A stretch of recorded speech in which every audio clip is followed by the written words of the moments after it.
काय एक दोन शब्द बोला।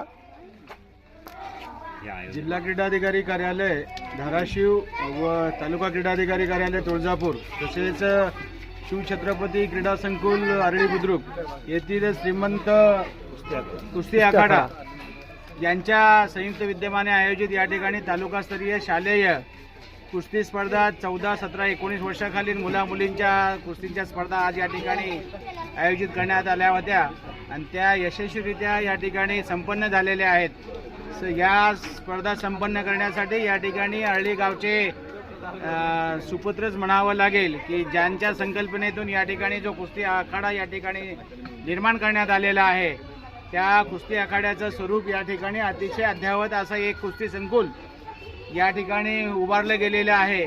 अल्पावधीतच या ठिकाणी जो कुस्तीचा हॉल उभा करण्यात आला आणि तालुका स्तर शालेय क्रीडा स्पर्धाच्या आपण या कुस्तीच्या या ठिकाणी आयोजन केलं। त्या मॅटवरती आपण या वर्षीच्या क्रीडा स्पर्धांचं आयोजन केलं। अतिशय सुंदर चांगल्या पद्धतीनं या ठिकाणी नामांकित पंचांच्या उपस्थितीमध्ये आपण या स्पर्धांचं आयोजन या ठिकाणी केलेले आहोत। धनराज भुजबळ असतील, गोविंद घाडगे असतील आणि विशेष आमचे मल्ल या ठिकाणचे सर्व मल्ल जे नामांकित मल्ल आहेत आपल्या जिल्ह्यातील तालुक्यातील यांच्या सर्वांच्या सहकार्याने आपण या ठिकाणची ही स्पर्धा यशस्वीरित्या आपण या ठिकाणी पार पाडू शकलो।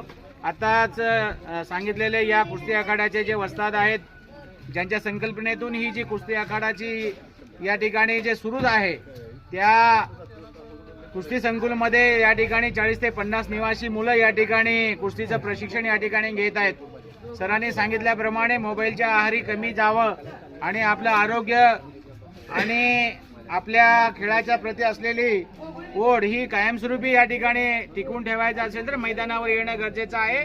त्याच्यामध्ये कोणत्याही खेळाची निवड केल्यानंतर त्याच्यामध्ये सातत्य आणि सराव या सर्व गोष्टींची आवश्यकता आहे असं सरांनी या ठिकाणी सांगितलं।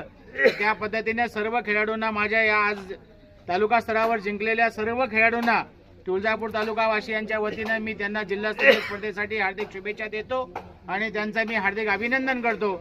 विशेषतः या स्पर्धा यशस्वीरित्या पार पाडण्यासाठी ज्या ज्या ज्ञात अज्ञात सर्वांनी जे काही या ठिकाणी परिश्रम घेतले त्यांचंही मी